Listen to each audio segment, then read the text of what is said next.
Bonjour à toutes, bonjour à tous, bienvenue pour cette nouvelle vidéo du Vijnana Bhairava Tantra.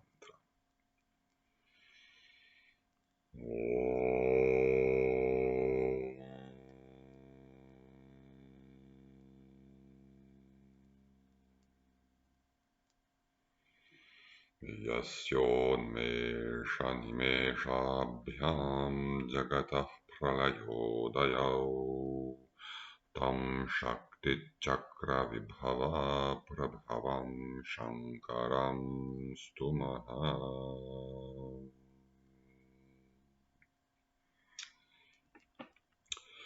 Aujourd'hui, nous allons lire deux versets. Le thème est un peu différent, puisqu'il s'agit de philosophie. Il s'agit de deux versets qui ont inspiré la principale philosophie, la principale école de philosophie née au sein du shivaïsme du Cachemire, puisque vous savez qu'au sein du shivaïsme du Cachemire, en réalité, cela enveloppe plusieurs traditions et plusieurs philosophies. Cette philosophie principale, sans doute la philosophie la plus aboutie du tantrisme, qui s'appelle la reconnaissance. Pratyabhigya, la reconnaissance. Et comme nous l'avions déjà vu à propos du verset sur les objets qui sont doués de conscience, et pas seulement les êtres vivants, qui a inspiré Somananda, eh bien, nous avons aussi ces versets qui apparemment ont inspiré son disciple, Utpal-Deva, qui, quelque part au IXe siècle, a composé une série d'œuvres qui a véritablement constitué le point de départ de la philosophie de la reconnaissance, bien que l'œuvre de son maître, la Shiva Drishti, la vision de Shiva, soit souvent considérée comme le point de départ. Mais vous voyez, son maître dans la Shiva Drishti n'utilise pas le mot reconnaissance. C'est beaucoup plus une espèce de philosophie visionnaire, alors que Utpal-Deva est beaucoup plus discursif, démonstratif, et il a une méthode assez différente. Mais tous s'inspiraient plus ou moins de ce merveilleux recueil qui est donc le Vijnana Bhairava Tantra, et en l'occurrence, on peut dire que ces deux versets, 109 et 110, sont inspirés. Plutôt inspirent Utpal-Deva et la philosophie de la reconnaissance, qui est très peu connue, malgré que j'en ai proposé en français quelques traductions. Et pour ce verset, le commentateur nous propose une introduction, une fois n'est pas coutume, ce qu'on appelle une avataranika, une introduction au verset. Mais je vais d'abord vous lire ce verset en sanskrit. Donc le verset 109. Om sarvagyaha sarvakarta cha vyapakah parameshwaraha sa evaham shaiva dharma iti dardhyad bhavethivaha. On deviendra, elle, deviendra Shiva en s'assurant, en se stabilisant dans la conviction que omniscient, omnipotent et omniprésent est le Seigneur suprême, Parameshvara. C'est lui que je suis. C'est lui que je suis, moi qui ai ses pouvoirs. Moi qui ai les pouvoirs de Shiva, qui est les pouvoirs de Dieu, si vous voulez. Shiva, c'est pas un Dieu, c'est Dieu. Moi qui ai les pouvoirs de Dieu, c'est lui que je suis. Sous-entendu, parce que j'ai ces pouvoirs. Donc, vous voyez, il s'agit d'une sorte de syllogisme, une sorte de raisonnement. Dieu a tel et tel pouvoir. Or, j'ai tel et tel pouvoir. Donc, je suis Dieu. C'est un syllogisme. Et la philosophie de la reconnaissance, qui est exposée en particulier sur la base d'un poème de Stans, Pratyabhijna-karika, se présente comme un développement de ce syllogisme, de ce raisonnement.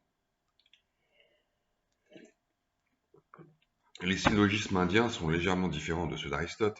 Ils ont 5 parties, mais bon, ce sont des détails. En gros, c'est pareil.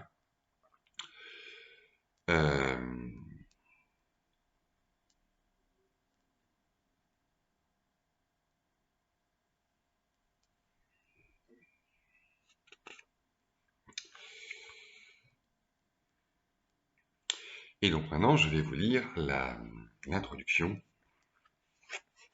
du commentateur, qui commence par une citation, une sorte de citation, qui dit « Je suis lui, Soham ».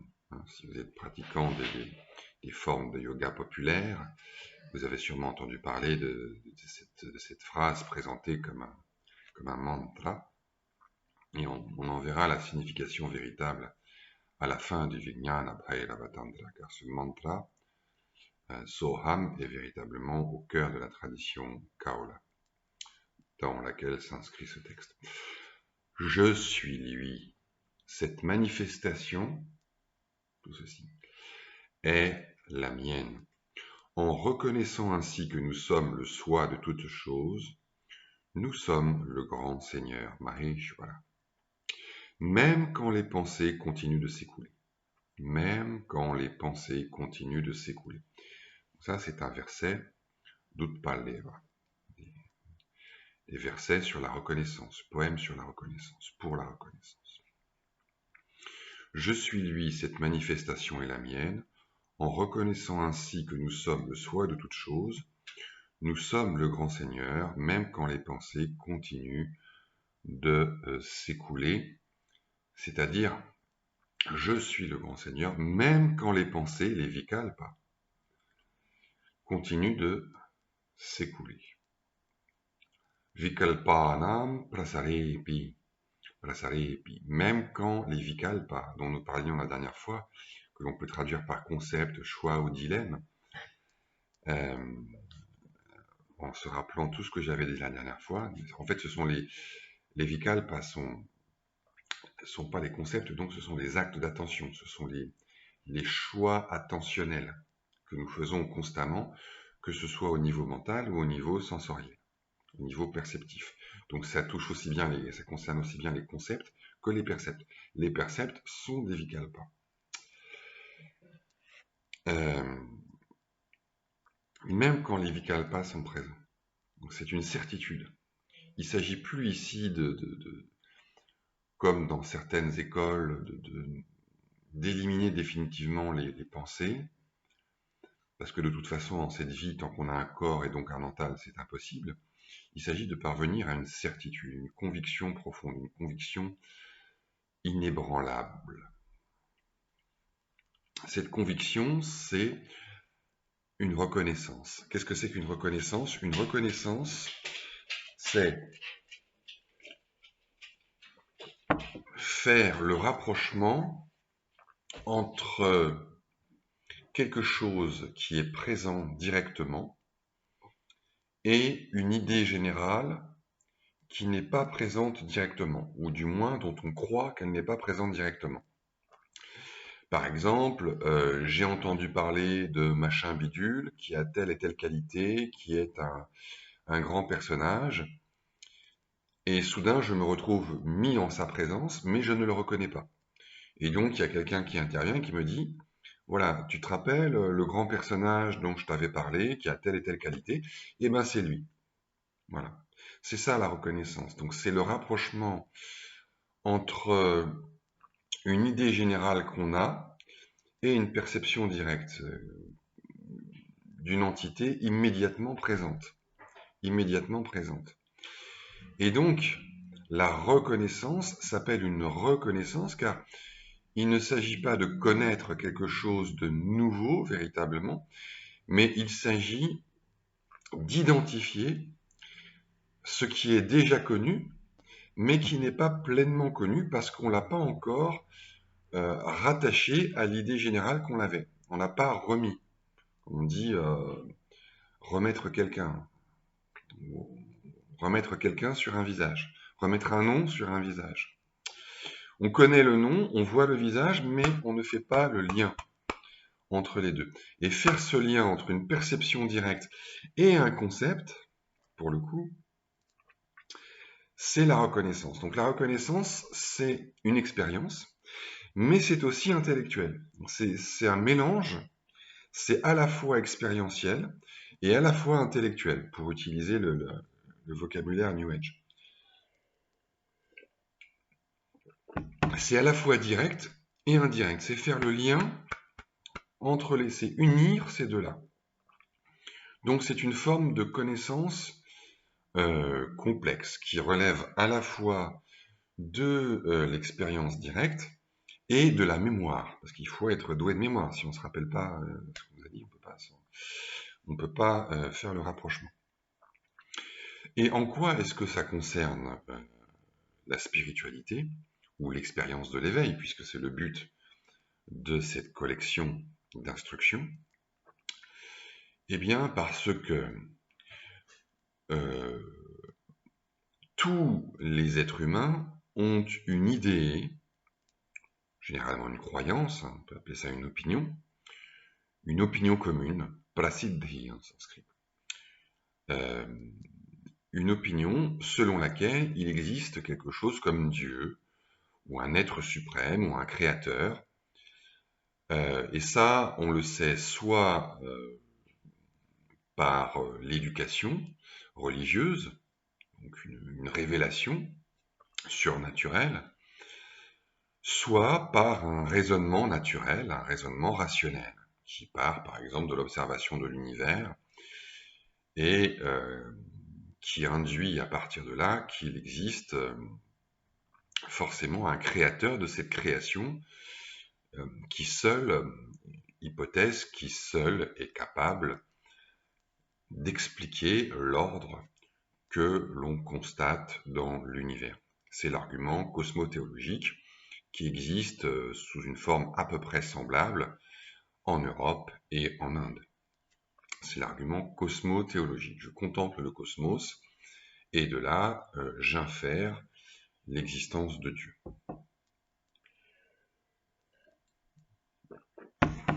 Et d'autre part, nous avons l'expérience immédiate d'être, n'est-ce pas? L'expérience du soi, l'expérience de la conscience, l'expérience d'être, c'est-à-dire l'expérience à l'état pur, anubhava matra, le simple fait d'exister, d'expérimenter, de sentir, d'être. Mais ces deux choses sont considérées comme étant totalement différentes, séparées et éloignées.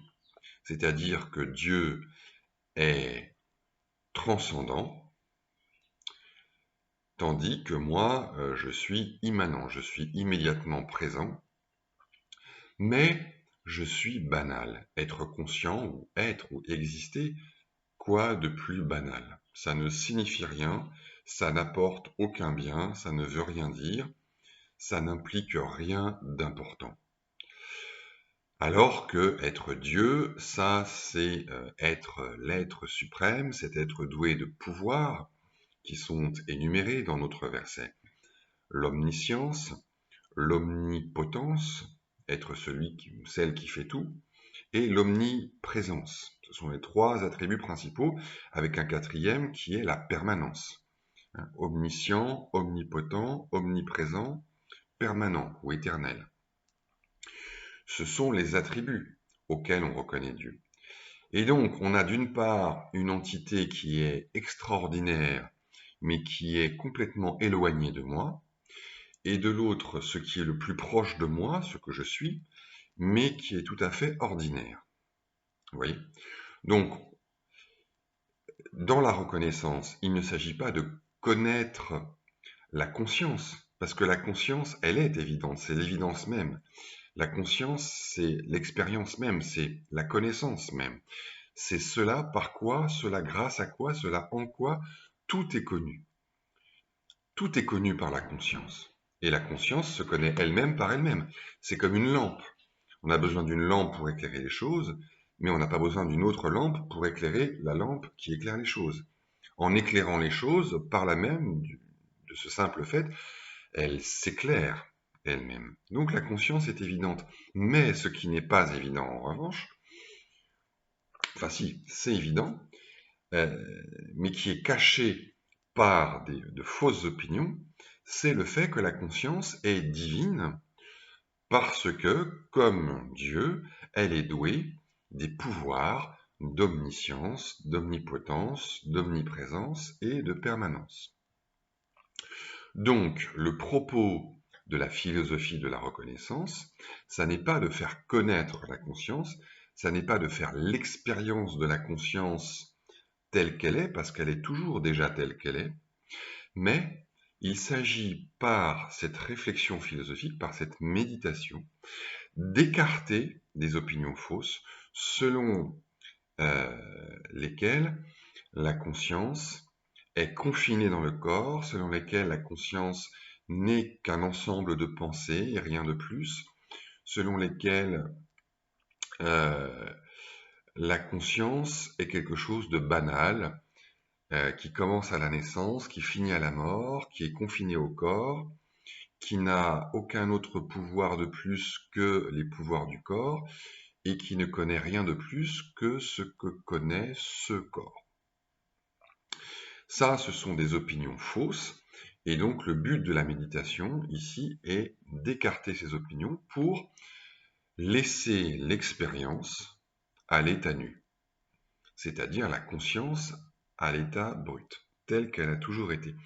Et donc ça permet la reconnaissance. Donc la reconnaissance, c'est à la fois une connaissance directe, c'est de l'expérience directe, puisque ça concerne l'expérience pure telle qu'elle se donne à chaque instant, et en même temps c'est conceptuel, c'est intellectuel, c'est discursif, c'est rationnel, parce que il y a tout un travail discursif, rationnel, pour écarter les opinions fausses et donc laisser à nu l'expérience pure. Écarter les croyances, déconstruire les croyances, pour laisser à nu ce qui est. C'est comme dit Abhinavagupta, voilà, c'est comme quelqu'un qui est un peu fou, qui a perdu la raison, qui se prend pour quelqu'un d'autre. Voilà. On lui dit mais, euh, mais toi, tu es qui? Et si la personne répond, ben, je suis telle personne avec telle et telle caractéristique qui porte tel ou tel habit, tel ou tel bijou, et ben vous lui montrez qu'elle porte ses bijoux, qu'elle porte ses habits, et que donc elle est cette personne. Et donc elle revient à elle-même. Mais elle n'acquiert aucune nouvelle connaissance. C'est simplement une espèce d'idée folle provisoire qui est écartée par le travail philosophique. Vous voyez? Il ne s'agit pas, encore une fois, de changer de but en blanc d'expérience. Même si, évidemment, cette reconnaissance a le pouvoir de transformer l'expérience en un autre sens. Puisqu'évidemment, ça change le regard que l'expérience que la conscience porte sur elle-même, c'est-à-dire sur tout, sur la vie. Et donc ça a le pouvoir de transformer la vie en profondeur. Et donc, le commentateur a commencé son commentaire, qui n'est pas très long, par ce verset très important de la reconnaissance. C'est un verset qui va avec un autre dans le poème sur la reconnaissance, qui dit que il y a deux versets très importants là, qui vont ensemble dans le poème pour la reconnaissance. Le premier dit qu'on peut atteindre la reconnaissance en amenuisant, en affaiblissant, en ralentissant peu à peu, graduellement, les vikalpas, c'est-à-dire ces actes d'attention qui divisent, ces contractions de l'attention. Et peu à peu, par la pratique de la méditation de Shiva, qu'on a vu par ailleurs dans le Vijnana Bhairava Tantra, c'est-à-dire qui consiste à rester assis, détendu, avec les mains sur les genoux, la bouche ouverte et les yeux grands ouverts, comme Bhairava. Peu à peu, la conscience se révèle à elle-même, les vikalpas, c'est-à-dire les divisions, les séparations, les fragmentations, les contractions, s'estompent, et la conscience universelle se révèle en sa nullité et en sa plénitude. Et ça, c'est le chemin du yogi, c'est le chemin graduel du yogi. Mais Utpal Deva, dans ce même poème, enchaîne avec ce second verset qui dit que si on a cette conviction que je suis Shiva je suis Dieu, parce que j'ai les pouvoirs de Dieu, parce que je vois, parce que je reconnais ici et maintenant que j'ai les pouvoirs de Dieu, eh bien, je suis libre, je suis éveillé, je suis délivré, je suis totalement libre, Maheshata, dit-il, je suis totalement libre, alors même que ces mouvements de l'attention se poursuivent, comme il convient dans la vie quotidienne. Donc il y a deux voies. Ça, c'est cette dernière voie, décrite par ce second verset qui est cité ici par le commentateur, c'est la voie du Gyani, c'est la voie de la connaissance. Donc il y a une voie du yoga, une voie de la connaissance. Et la voie de la connaissance, elle est instantanée, et elle ne passe pas, si vous voulez, par l'amenuisement des vikalpas, des constructions mentales, des divisions de ces fragmentations de l'attention. C'est plus direct, c'est immédiat, ça consiste en une conviction inébranlable. À partir du moment où j'en suis certain, je l'ai réalisé, je l'ai compris, je suis éveillé. C'est ça que ça veut dire. L'éveil, c'est une métaphore de la compréhension, rien d'autre. Et par opposition à la voie du yogi qui est plus fondée sur une pratique graduelle, kramena, qui va peu à peu amenuiser les vikalpas et révéler la conscience, l'expérience à l'état nu, telle qu'elle se donne. Cela étant, en réalité, la méditation philosophique, elle aussi, est graduelle, puisqu'il s'agit de déconstruire les opinions et des croyances fausses. Donc il y a aussi une approche graduelle, en réalité. Mais disons que la différence importante, c'est au niveau du risque. C'est-à-dire que dans l'approche yogique, qui est entièrement basée sur l'expérience, ou dans laquelle l'expérience prédomine, il y a un risque. Ce risque, c'est de devenir l'esclave de l'expérience. Si en effet, je suis la conscience qui se révèle à elle-même par élimination, même par la voie de la détente sans effort, par élimination des vikalpas, quelque part, mon expérience éveillée, mon expérience de l'éveil va être conditionnée par l'absence de ces vikalpas. Or, comme chacun sait, ces vikalpas, ces pensées, ces mouvements de l'attention, ces perceptions, cette forme d'agitation va revenir, forcément. Tant qu'il y a un corps, il y a des sens, il y a des perceptions, il y a des conceptions. Il y a des mots, il y a un langage, il y a des transactions, des échanges.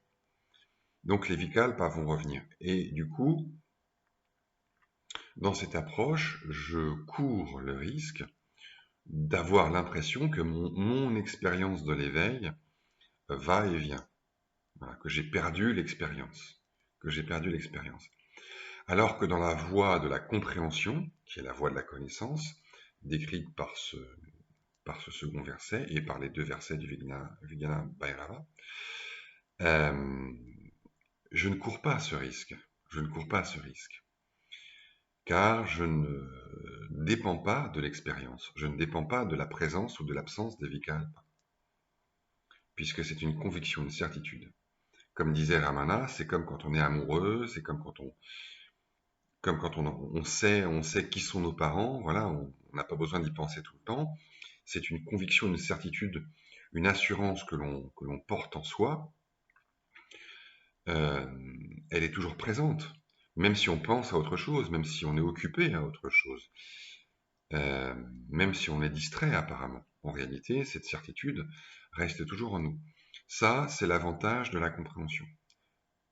Alors après, selon certains, l'inconvénient euh, de la voie de la connaissance, de la compréhension, c'est que ça risque de rester sur un plan un peu intellectuel, comme on dit aujourd'hui, c'est-à-dire un peu superficiel, c'est-à-dire une compréhension qui serait une certitude, oui, mais qui ne correspondrait à aucun ressenti profond. Mais cela n'est pas juste. En réalité, euh, la, la connaissance ici, c'est la reconnaissance de l'expérience. Donc il y a toujours de l'expérience. Ça n'est jamais une connaissance purement abstraite et séparée de l'expérience. Ici, il ne s'agit pas, par exemple, de la connaissance du Vedanta. La connaissance du Vedanta qui nie l'expérience, puisqu'elle dit le contraire. Elle dit que l'expérience n'existe pas, en un sens, ou en tout cas le contenu de l'expérience n'existe pas. Elle nie le monde, elle nie le corps, elle nie les pensées. Tout ça n'est qu'illusion, Maya, Mithya. Jagan Mithya, le monde n'est qu'illusion. Ici, il ne s'agit pas de ça. Ici, il s'agit de reconnaître la conscience comme fond à la fois de la conscience de l'unité et à la fois de la conscience des différences. Donc c'est reconnaître la source dynamique, vivante, et donc parfaitement compatible avec les mouvements de la vie, avec les mouvements de l'expérience. Parce que les mouvements de l'expérience, ce sont les mouvements de la conscience. Et c'est précisément ce que nous dit ce verset.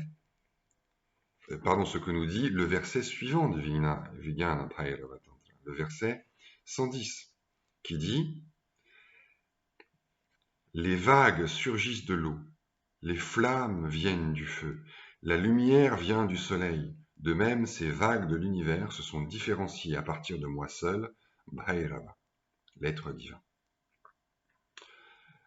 Il s'agit de métaphores qui montrent que je ne suis pas la seule réalité et que le monde ne serait qu'une illusion.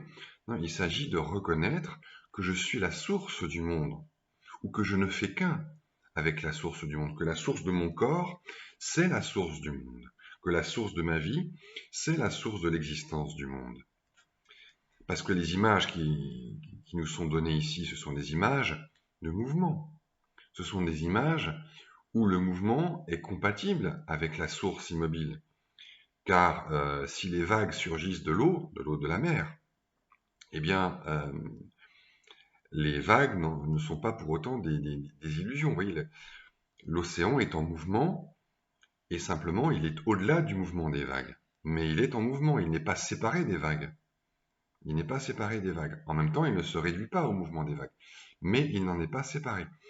C'est-à-dire que l'océan, pour être océan, il n'a pas besoin de nier les vagues. Il n'a pas besoin de les exclure. Ce qui, d'ailleurs, au passage, ne serait qu'un vikalpa de plus, puisque ce serait une exclusion. Et c'est pour ça qu'aux yeux du shivaïsme du Cachemire et de la philosophie de la reconnaissance, le Vedanta est totalement dans l'illusion. Je finis de lire le commentaire du premier verset. Selon cette façon de raisonner, je suis ce soi dont l'essence est pure conscience et ce monde est mon déploiement, ma manifestation, et non pas simplement une illusion. On peut voir que la reconnaissance comporte deux aspects. Penchons-nous sur le premier, le « je suis lui », et expliquons-le. Il cite le verset 109. « Le Seigneur suprême est présent en tout, il connaît tout, il fait tout. Moi qui suis doué des attributs de Shiva ou des pouvoirs de Shiva, c'est lui que je suis. Quand cette reconnaissance devient stable, on devient Shiva. » Le commentateur explique. Voici les attributs de Shiva qui définissent Shiva. Est doué des attributs de Shiva celui qui possède, par exemple, la limpidité et la liberté souveraine. Or, je possède ces attributs, donc il est moi et je suis lui. Soham. En méditant ainsi sans confusion, on atteint, entre guillemets, l'état de Shiva. On ne l'atteint pas véritablement, évidemment. Et le commentateur enchaîne tout de suite sur le verset suivant, le 110, qui selon lui enseigne le second aspect de la reconnaissance, et il introduit ce verset en disant « À présent, le Dieu explique le second aspect de la reconnaissance qui consiste à se dire « Tout cela est mon déploiement ». Donc, l'idée, c'est qu'il y aurait deux aspects de la reconnaissance, deux aspects de l'éveil. Le premier aspect qui consiste à reconnaître que je suis lui ou je suis cela, c'est-à-dire à se reconnaître comme pure conscience transcendante, et un deuxième aspect qui consisterait ensuite à reconnaître que toute la manifestation vient de moi. Donc c'est, premier temps, reconnaissance de la conscience pure, transcendante, au-delà de tout. Deuxième moment, intégration du multiple, de la dualité, de la vie, du monde, du corps, des pensées, de la manifestation, au sein de cette conscience universelle, comme étant la source, ou comme étant, la manifestation de la conscience universelle qui en est donc la source. À présent, donc, je répète, le Dieu explique le second aspect de la reconnaissance qui consiste à se dire « Tout cela est mon déploiement. Les vagues surgissent de l'eau, les flammes viennent du feu, la lumière vient du soleil. De même, ces vagues de l'univers se sont différenciées à partir de moi seul, Bhairava, l'être divin. » Et le commentateur reprend « Les vagues de l'univers, ce sont ces vagues, ces différences qui forment le cycle des renaissances, le samsara. Elles se sont différenciées à partir de moi seul. Leurs différences sont engendrées uniquement par moi. On doit ainsi connaître à fond la nature de la manifestation. On doit reconnaître en ces termes l'identité de soi-même et de Shiva sur le mode du « il est moi, je suis lui », Soham. Et aussi sur l'autre mode, celui du « ceci est ma manifestation ». Ben oui, il faut intégrer la dualité. Tant que la dualité n'est pas intégrée et réconciliée avec l'unité, il n'y a pas non-dualité. La non-dualité, ça n'est pas l'unité. La non-dualité, ça n'est pas l'opposé de la dualité. Ça n'est pas l'exclusion de la dualité. La non-dualité, c'est la réconciliation de la dualité et de l'unité. C'est pour ça que s'éveiller simplement à la conscience pure au-delà des pensées ne suffit pas. Encore faut-il intégrer ces pensées au sein de cette conscience pure, de son unité.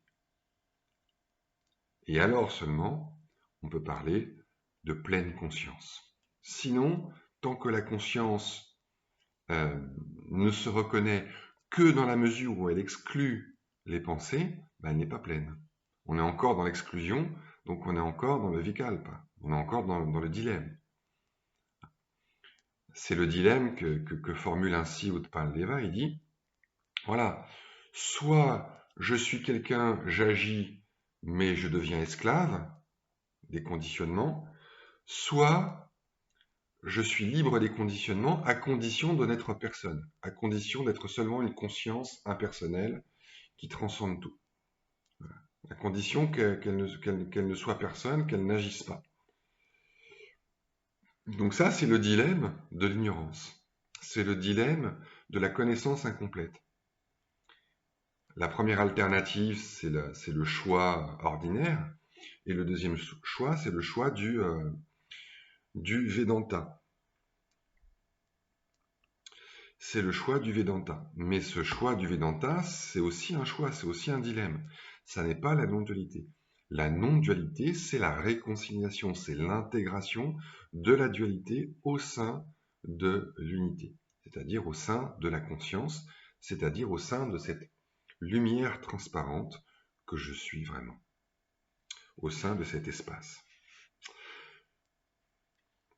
En reliant ainsi ces deux modes, ces deux aspects de la reconnaissance, conscience pure et intégration de la dualité, le mot seul Eva, employé dans moi seul, aham Eva, indique les deux aspects de la reconnaissance. Autrement, si l'idée de ces deux modes était absente, il s'ensuivrait fatalement que ces deux versets se répéteraient inutilement. Quant à ceux qui imaginent une autre lecture de ces deux versets, comme par exemple « tout cela est mien » ou « cette création est mienne », ces gens qui se prennent pour des érudits ne sont que des imbéciles, car ils voient bien que le Seigneur suprême enseigne dans ces deux versets deux idées bien distinctes. Alors là, il fait peut-être allusion au fait qu'il y avait peut-être d'autres commentaires.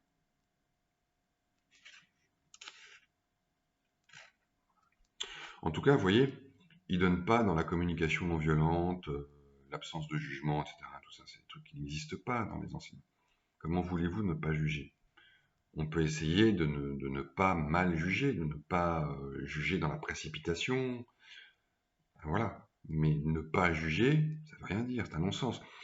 Du reste, ne pas juger, il ne faut pas juger, c'est encore un jugement. Dire vous êtes dans le jugement, c'est encore une façon de juger.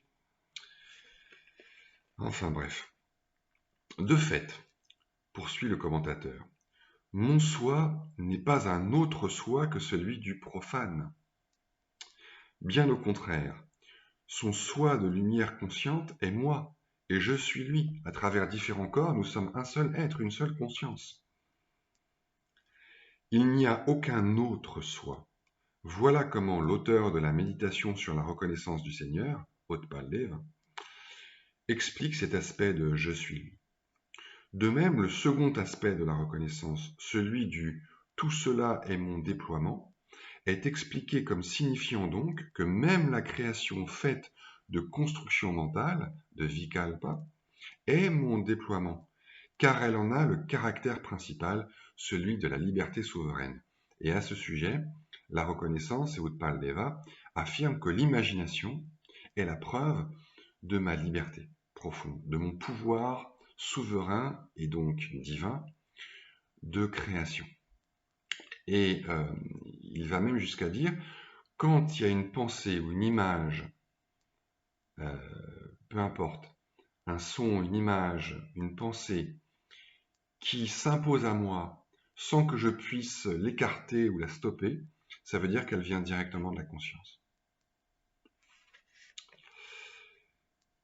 Voilà comment, en substance, il explique ce double aspect de la reconnaissance. Les gens doués de sensibilité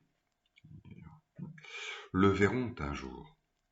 Quand ils en auront fait l'expérience par eux-mêmes, se retrouver face à cette réalité est comme de recevoir une gifle. Se retrouver face à cette réalité est comme de recevoir une gifle. Cela deviendra parfaitement clair pour eux. Ainsi, il est établi que la reconnaissance comporte deux aspects. Vous voyez, c'est Abhinavagupta parlait tout à l'heure, il donnait l'exemple de celui qui est aliéné, qui se prend pour quelqu'un d'autre. Et donc voilà, là, c'est la thérapie par la gifle. C'est comme l'électrochoc. Quelqu'un par exemple, qui cherche son collier alors qu'il le porte, voilà, il met une gifle, il reprend ses esprits, se ressaisit, revenir à soi. Eh bien, c'est ça l'éveil. C'est revenir à cette certitude innée qui correspond à ce qui est simplement la vérité. Qui est simplement la vérité. Donc, vous voyez, la reconnaissance, c'est une philosophie dont là, je ne donne pas le détail des arguments, vous les trouverez dans d'autres ailleurs. Peut-être je ferai des vidéos là-dessus, ou sur la reconnaissance, ou dans les livres.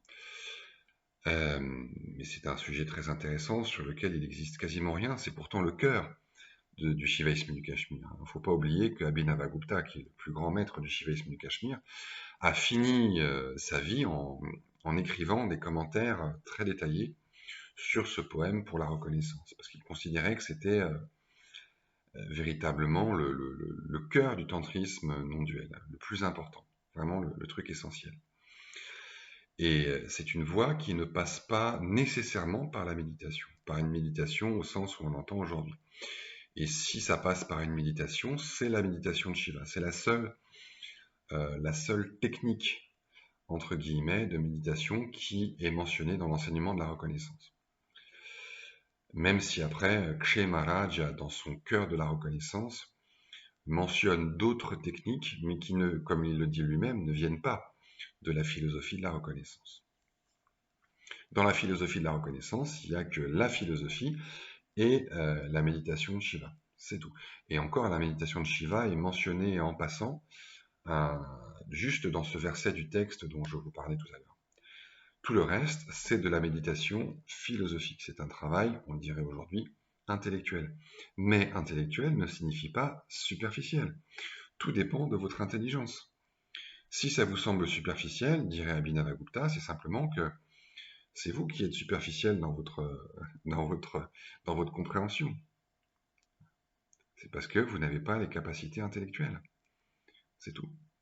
Il suffit d'attendre la vie suivante et de vous purifier en attendant pour devenir suffisamment intelligent.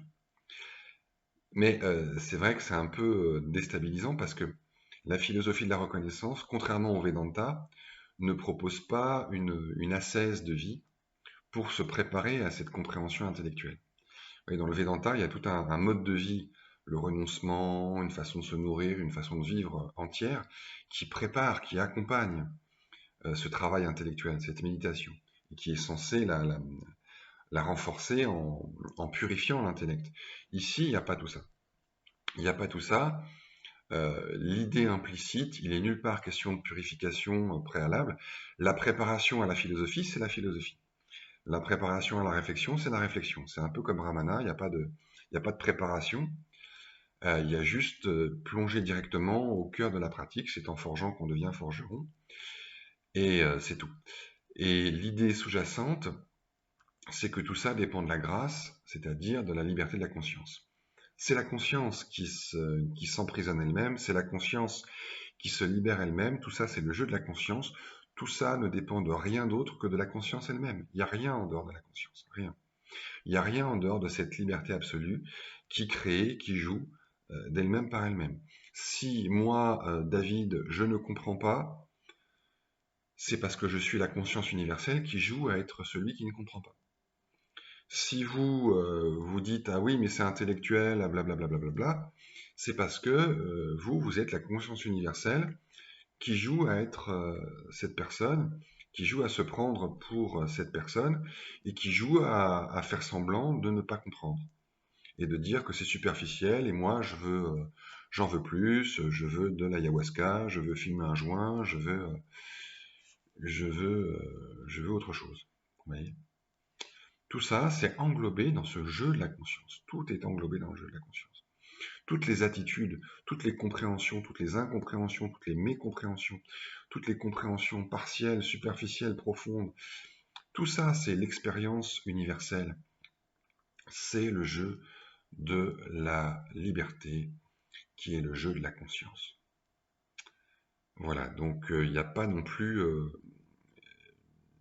de recherche très accentuée dans la reconnaissance d'une purification. L'idée, c'est si vous êtes prêt, vous comprenez, sinon vous comprenez pas.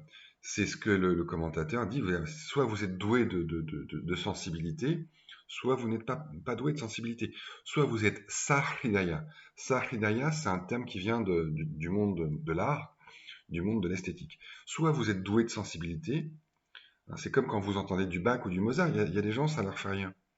Soit vous êtes touché, soit vous êtes ému, soit vous ne l'êtes pas. Si vous ne l'êtes pas, bon, bah, c'est que vous n'êtes pas encore mûr ou que, voilà.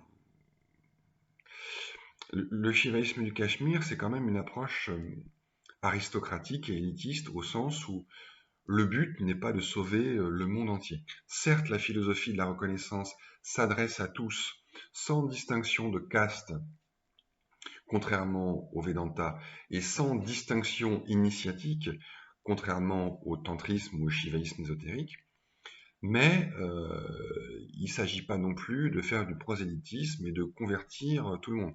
Ça n'est pas une religion, c'est une voie. où sur laquelle tous sont appelés. Mais après, tous ne répondent pas, tous ne sont pas sensibles. Comme dit Abhinavagupta, les êtres qui sont sensibles à ce message, à ce parfum de la non-dualité sont très rares, sont très rares. Mais bon, c'est pas pour autant qu'il faut et c'est pas pour autant qu'il faut tomber dans le délire de la purification et de la préparation. Encore une fois, c'est comme l'art, voilà. Il y a des gens qui sont pas sensibles à Bach, ça ne leur fait rien, comme ça.